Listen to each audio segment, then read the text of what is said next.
Good morning, and welcome to another episode of Weekly Spark. This is my final Weekly Spark for January, and so there are a couple different motifs. There's the dog. A couple different ideas that I had with the butterfly motif that I wanted to work with. In this pile that I'm going through, I have some pages from the encyclopedia from Lepidoptera. I have a Xerox that is an image from Maria Sibylla Marion. I have a failed print on a scrap of bark paper that you may have noticed looks familiar if you watch the video where I carved that moth printing block. So that assortment is going to be my first base layer. I'm going to lay down some collage. Now, the ideas that I wanted to reference here, I wanted to reference mainly by color palette, I think, the fossil that I talked about in the butterfly video. And I'll put all those links to the other videos in the comments below. But, you know, it was the late 1800s, I believe, and a woman found this perfectly fossilized butterfly in Colorado. There's also that image from Maria Sibylla Marion, who was an amazing entomologist and artist working in Germany and Holland in the late 1600s, to the point that she even went on a solo expedition to Dutch Suriname to catalog species there. So I'm kind of doing a mashup with two things that I found inspirational that I wanted to make sure to pay homage to during this month of January. So this first base layer, using some of the text and some of the diagrams that were in this encyclopedia entry. I'm definitely going to pull together a color palette with yellow ochre, maybe some rust, maybe some brown, some sienna browns, and kind of see where it goes from there with that natural palette kind of referencing the fossil. So sit back and enjoy the first stages of this collage.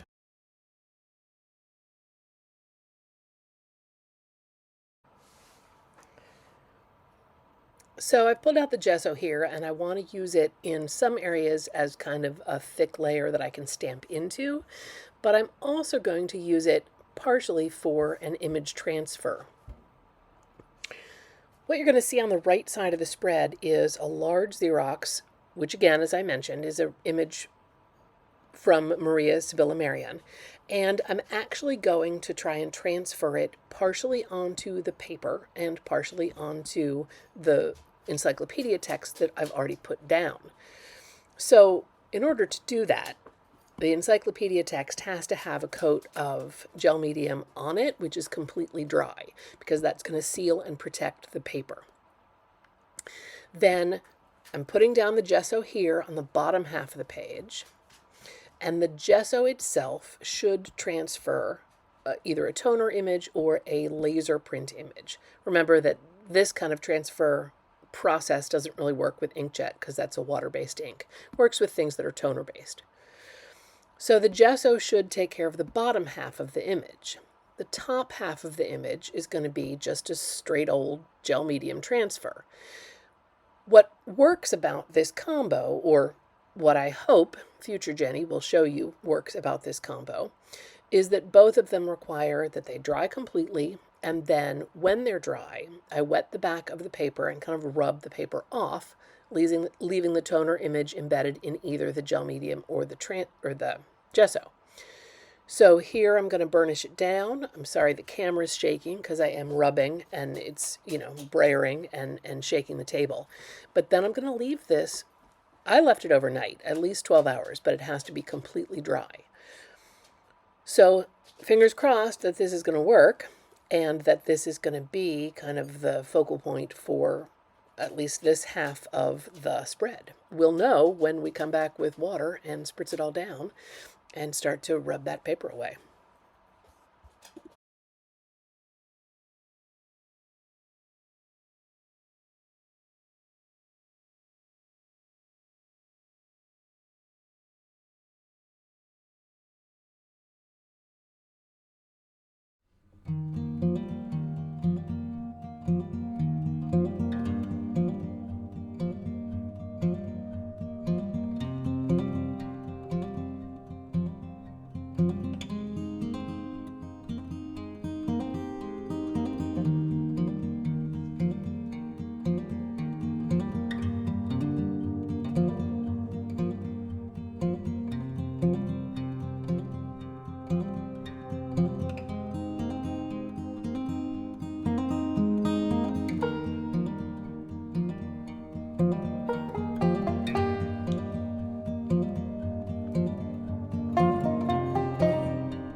So we're nearing the home stretch here, I think. I did a little stenciling. Whoops, I forgot to turn the camera on. So I have this print that was kind of like leaf veins, made me think of butterfly veins. And that's in the green on the left side. And the dusty grape is on this border piece on the right. I pulled those colors out of things that I'd used in watercolor. And I really liked the way the watercolor was kind of pooling inside the three-dimensional sections where the stamp had gone into wet gesso and given me a little, impression there. I like this stencil here that I'm going to do in white. Overall, I think the page needed to be lightened up a little bit. When I did the watercolor on the butterfly that you see right there on the left side of the spread, it was a bark paper, and so it wasn't sized, and so it was just so absorbent, and the colors got a little bit intense. That led me to put the white in the flowers, to put the white along the edges of that butterfly piece collaged in, and now some white here in this leaf, just to kind of lighten things up overall.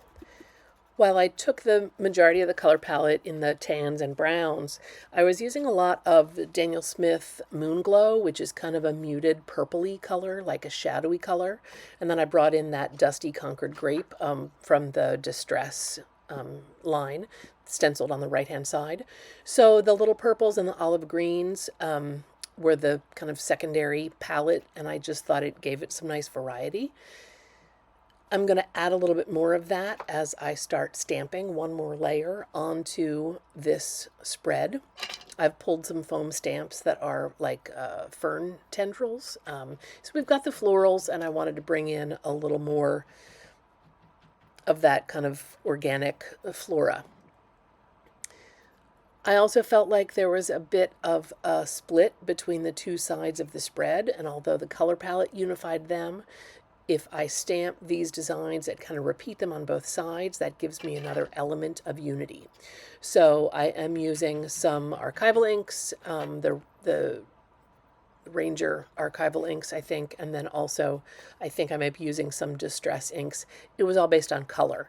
So some sagey green, some darker green, and I think I used a little brown at the end. So for me, this kind of palette is a little bit like cottagecore, a little bit shabby chic, and it is not what I thought I was going to end up with when I wanted to do this palette inspired by fossils. I thought I would have a lot more earthiness, but it got too dark and I wanted to lighten it up, so it just went in a different direction, and I responded to it as it was happening.